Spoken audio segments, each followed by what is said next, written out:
My mother sent me to eat Christmas dinner at a folding card table with a gravy stain on it, while the man who'd been texting me for 2 months trying to ask me out walked through her front door as my sister's boyfriend. I'm 33 years old. I have a PhD.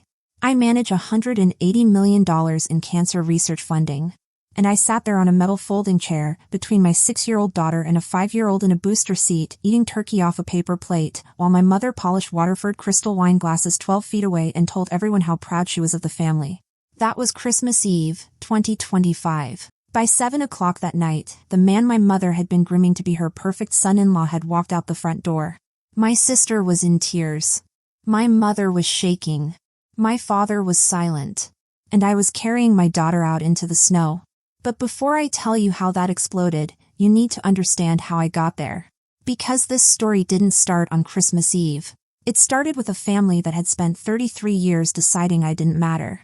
Let me tell you about the 2 tables. The dining room had 8 place settings. Lenox china. Waterford crystal, 3 wine glasses per person. Sterling silver flatware my mother had polished that morning. White linen napkins. A centerpiece of white roses that cost $120, I saw the receipt on the counter.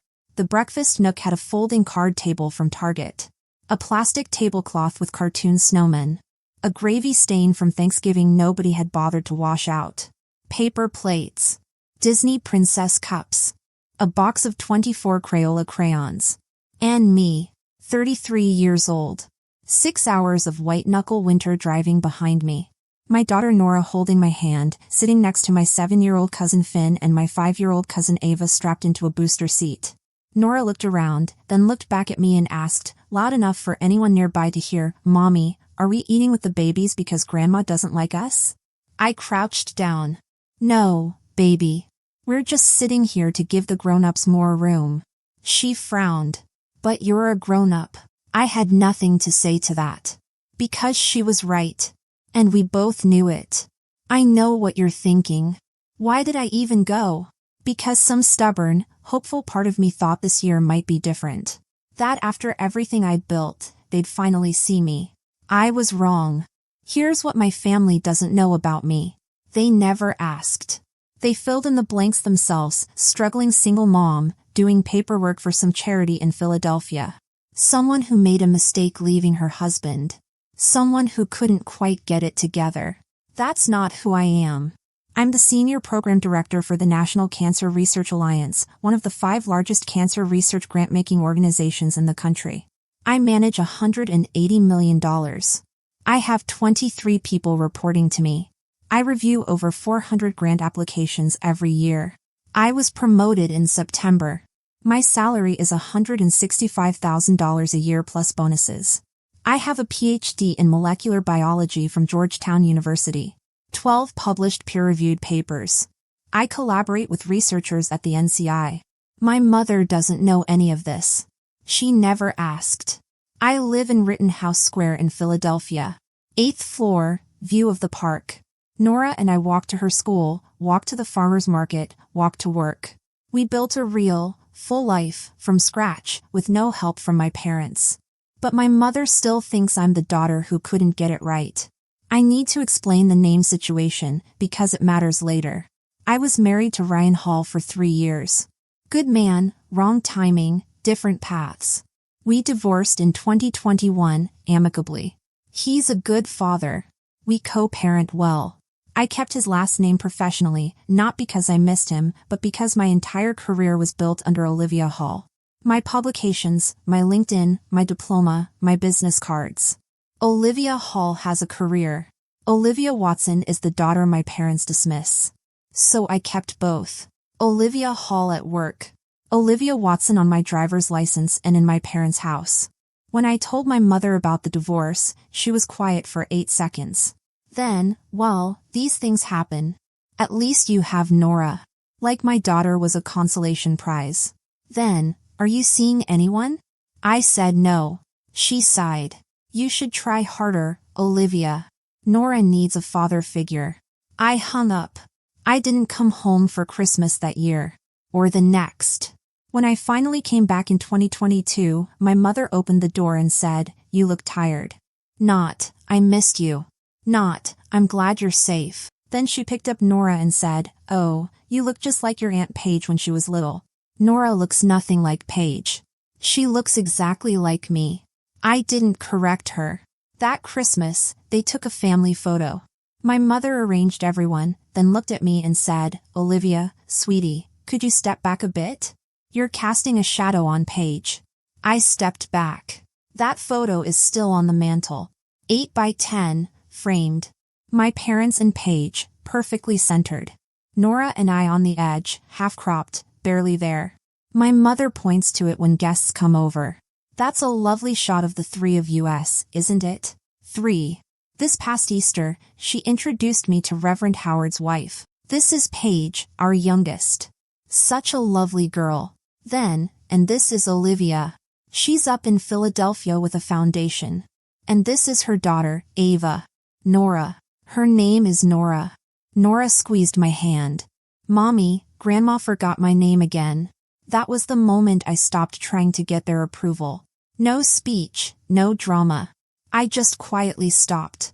2 weeks before Christmas, my sister Paige called. "Olivia, I have amazing news. I'm bringing someone home for Christmas. His name is Nathan Prescott. He's an oncologist. Mom and Dad are going to love him." My stomach dropped. I knew that name. I met Nathan Prescott on October 15th at the NCRA annual donor reception in Philadelphia. 340 guests. I was there as staff, Navy dress, name badge, Olivia Hall, PhD, Senior Program Director, NCRA. Nathan was a guest. Navy suit, gray tie, polished. He approached me near the dessert table. "Dr. Nathan Prescott, oncologist at Keystone Medical Center. I've heard great things about the Foundation's work." We talked for about 11 minutes. Immunotherapy, clinical trial funding, combination therapies for melanoma. He was charming, asked smart questions. But something felt calculated. Like every question had a purpose. At the end, he asked for my card. I gave him one. He looked at it. "Senior Program Director. Impressive. You must have a lot of influence over which projects get funded." "I'm part of a larger review process." "Very collaborative." He nodded. His eyes told me he understood exactly what I did. The next day, a text. "Coffee?" I gave him a soft no. He texted again 4 days later. Then November 10th, November 18th, November 22nd, "I know you're busy, but I haven't been able to stop thinking about our conversation. Just coffee." I replied, "My schedule is packed through year-end. Have a lovely Thanksgiving." 2 days later, Paige called to tell me she was dating him. I sat down. My hands went cold. After I hung up, I pieced it together. Nathan had been texting me for 6 weeks. He had a $3.2 million grant proposal in my review queue at NCRA. I found it when I searched his name. Phase 2 clinical trial, combination immunotherapy for metastatic melanoma. He'd researched me before that reception. He knew I managed that funding stream. He approached me deliberately. And now he was dating my sister. He had no idea we were related.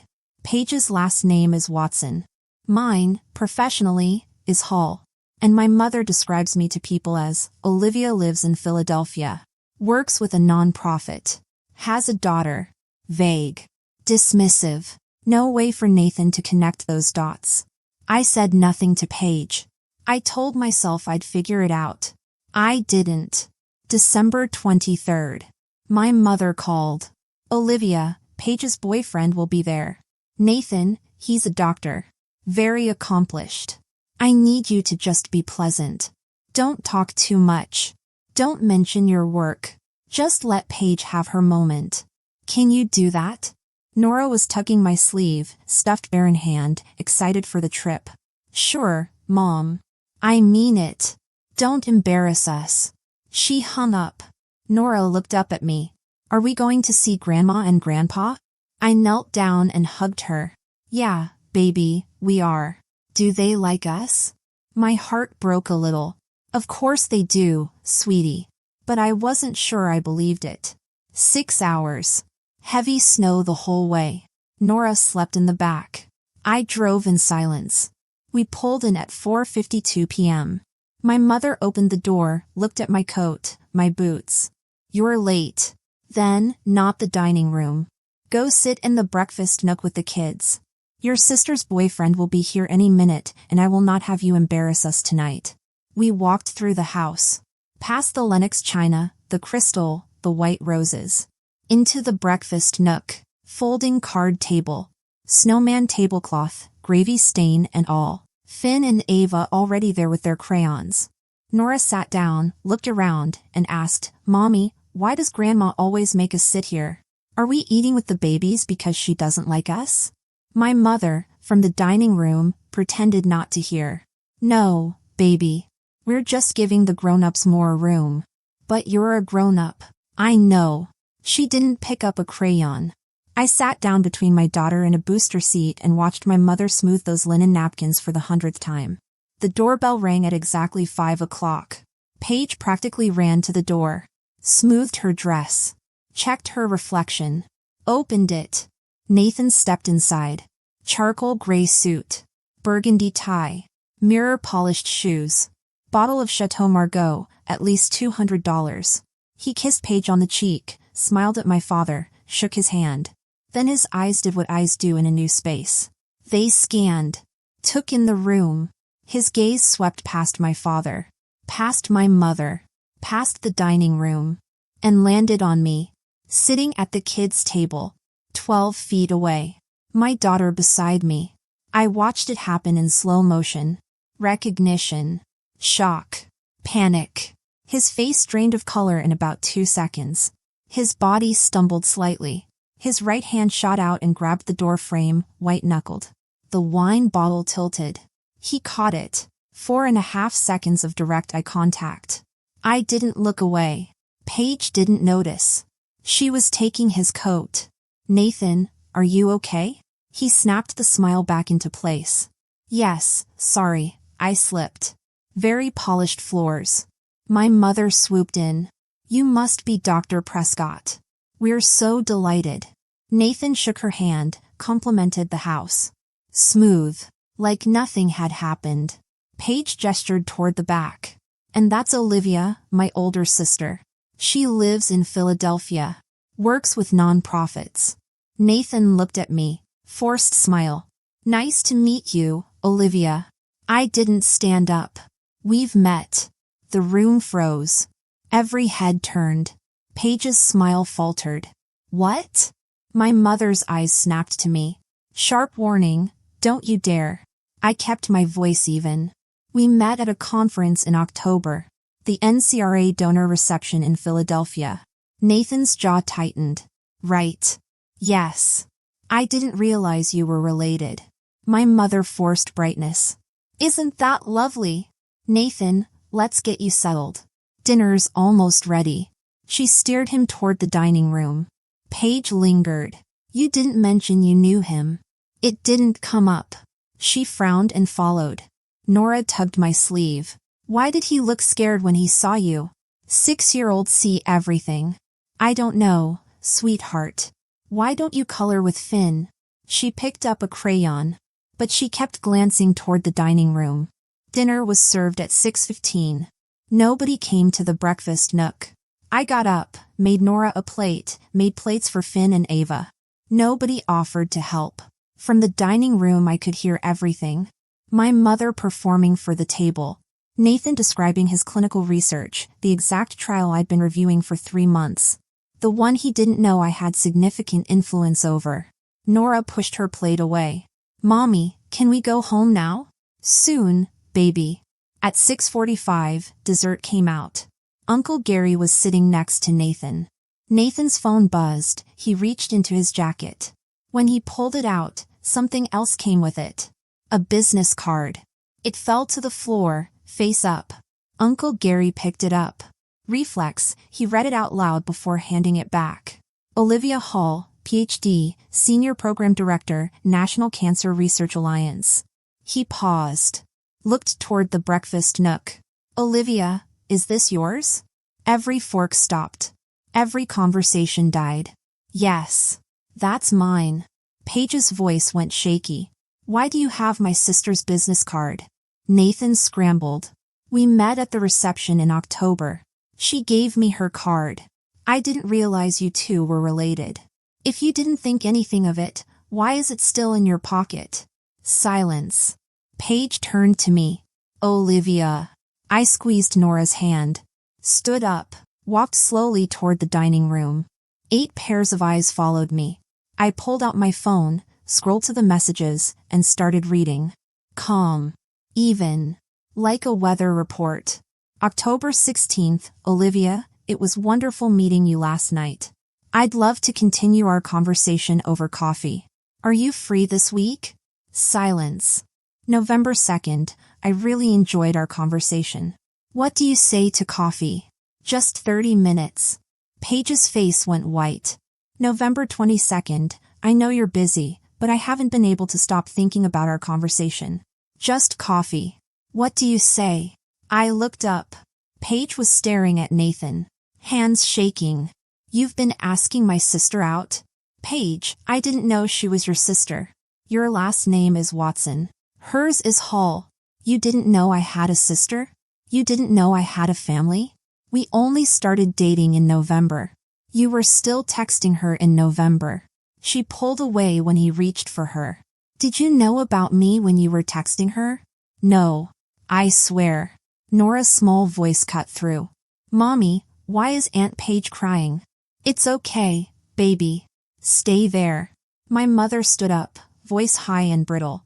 Olivia, what is this? What are you doing? I'm answering questions, Mom. You're causing a scene on Christmas Eve in front of everyone. I'm not causing anything.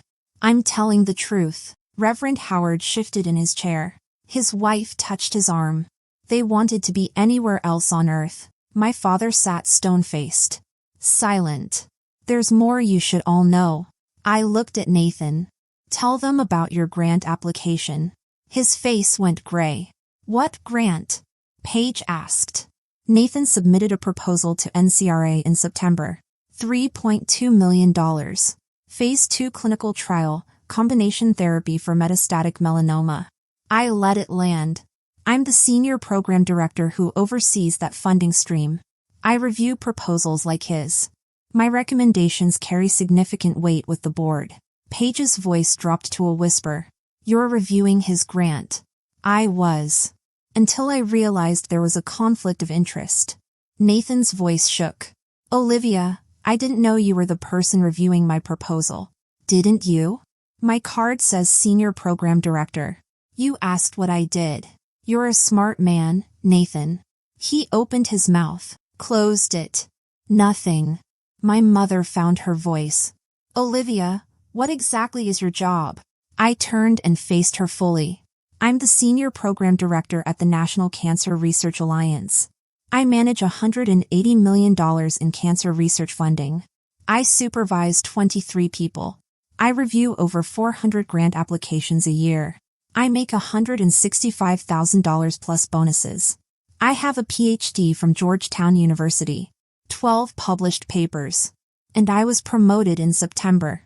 My mother's mouth opened. Nothing came out. My father, quiet, stunned. You never told us. I tried, Dad.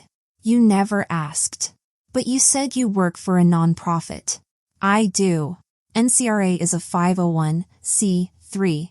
But you never asked what I actually did there. You assumed I was struggling. You never asked. Reverend Howard cleared his throat. Olivia, that's remarkable. Your work must save countless lives. We try, Reverend. Uncle Gary, why didn't you ever say anything? I looked at my mother. Would anyone have listened?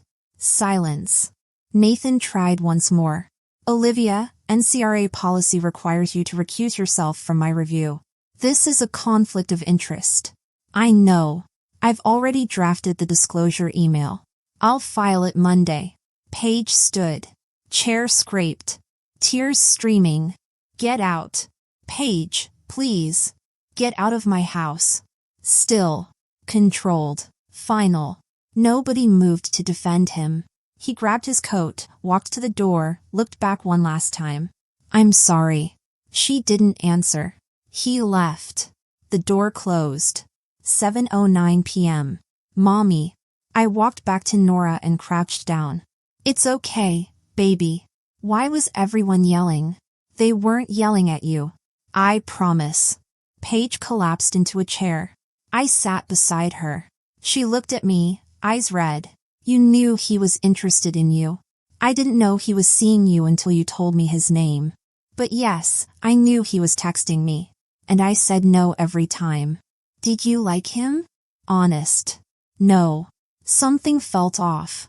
Like he wanted something from me. She stared at me. His grant. I didn't answer. Because I didn't know the full truth, whether the grant was everything, or whether he genuinely liked Paige and saw me as a bonus. I'd never know. She put her face in her hands. He used me to get to you. My mother's voice cut through. How could you do this, Olivia? On Christmas Eve. In front of everyone. I stood up. I told the truth, Mom. You should have kept quiet. My father's voice, firm and quiet. Carol. Stop. He looked at all of us. She saved Paige from making a terrible mistake. That man was lying. Better she knows now. My mother turned back to me, tears in her eyes. You've always been jealous of your sister. Always. That was it. No, Mom. I've never been jealous. I've just been tired of being invisible. I walked to the coat rack. Got my jacket. Got Nora's coat. Where are you going? Home. You can't leave. It's Christmas Eve. I turned around one last time. Mom, you sat me at a kid's table. You told me not to embarrass you. You introduced me to your friends and forgot my daughter's name. You've spent 33 years treating me like I don't matter. So yes, I can leave.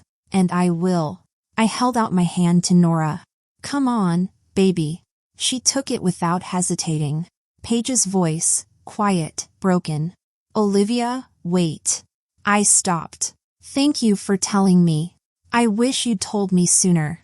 But, thank you. I nodded. My father stood. Drive safe. Both of you. He looked at me, really looked at me, maybe for the first time in years. I will, Dad. We walked out into the snow. Cold. Clean. Car buried under 4 inches. I buckled Nora in, started the engine, and pulled out of the driveway without looking back. 6.5 hours home. Snow the whole way. Nora slept. I stopped once for gas in Breezewood. Bought terrible coffee. Threw it away. We got back to Philadelphia at 2:18 a.m.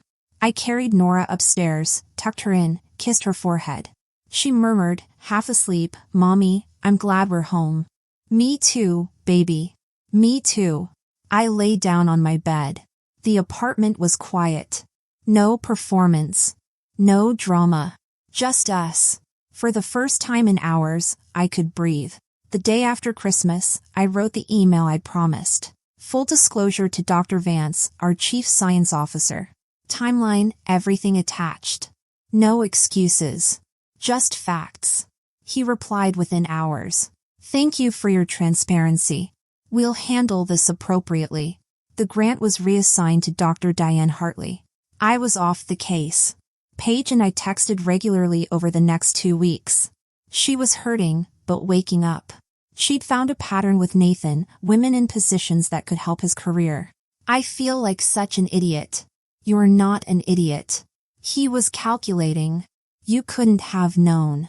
In January, she said she was thinking about moving out. Do it. It'll be the best thing you ever do. You'll finally get to figure out who you are, not who they want you to be. She was quiet for a second. Like you did. Yeah. Like I did. My mother called me 14 times between Christmas and mid-January. I didn't answer. The voicemails went from angry, to defensive, to guilt-tripping. Then on January 8th, her voice was different. Quieter. Olivia, your father showed me your LinkedIn. I had no idea about your PhD. Your position. I don't know what to say. Please call me. I listened. Didn't delete it. Didn't call back. Not yet. Then on January 11th, Paige told me the piece that made my blood go cold. 2 weeks before Christmas, she'd been on a video call with Mom. She'd mentioned Nathan had told her about meeting someone named Olivia Hall at a cancer event, that he tried to ask her out but she was always too busy. And Paige said our mother's face went strange. Like she'd just connected something. My mother had known. She connected Olivia Hall to Olivia Watson. She knew Nathan had been pursuing me, and said nothing. Didn't warn Paige. Didn't call me. Just buried it, because she wanted the successful doctor for Paige. The respectable son-in-law. The story she could tell at church. She was willing to hide the truth to keep it. Paige confronted her. 20 minutes later, my mother called me. I almost didn't answer. Something made me pick up. Her voice was thick. Olivia. Paige confronted me. About Nathan. About what I knew. I said nothing.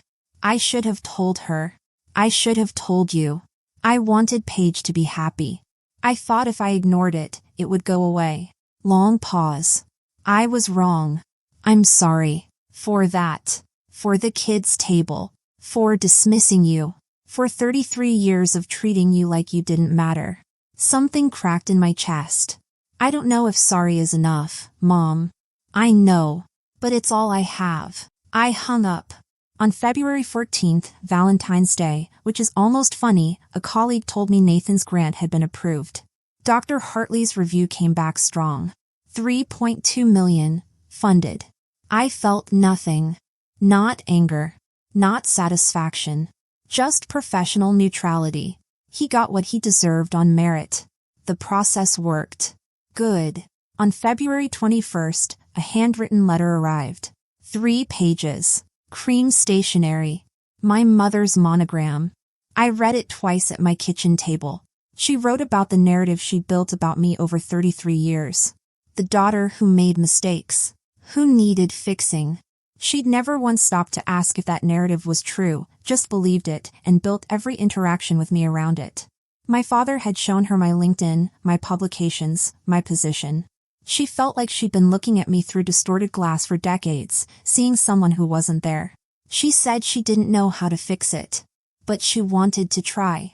I love you. I always have. I just didn't know how to show it. I'm sorry. I folded the letter and put it in my desk drawer. I didn't reply. But I didn't throw it away either.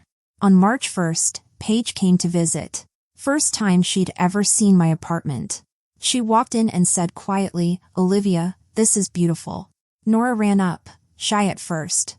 Are you my Aunt Paige? Paige knelt down. I am. And you must be Nora. They colored together while Paige and I talked. She was moving out, a 1-bedroom in Shadyside, small, just hers. We ordered pizza, watched a movie. Nora fell asleep on the couch between us. Paige looked at her, then at me. You did this alone. Built all of this. Mostly. I had help, friends, coworkers, Nora's dad for his weekends. I don't know if I could do that. You could. And now you won't have to figure it out under their roof. On March 15th, my father texted, your mother wants to come visit. To see Nora. To see your life. Would that be okay? I stared at it for a long time. Let me think about it. Take your time. And that's where I am right now. Still thinking. Still deciding. Not because I owe them access to my life, but because the choice is mine. That's what matters. I spent 33 years chasing some moment where they'd finally see me. Drove 6 hours through a blizzard on Christmas Eve still hoping for it. Sat at a kid's table still hoping for it. But I don't need it anymore. I'm Olivia Hall. PhD, Senior Program Director. Single mother. The woman who told the truth in a room full of people who didn't want to hear it, and walked out into the snow with her daughter and never looked back. I have a daughter who loves me. A career that matters. Friends who value me. A city that feels like home. I'm not invisible anymore. Not to them, but more importantly, not to myself. And that is everything. Thanks for listening. If this story meant something to you, share it with someone who needs to hear it, and don't forget to comment and subscribe for more stories about finding your voice when the people who should see you never looked. You don't have to set yourself on fire to keep other people warm.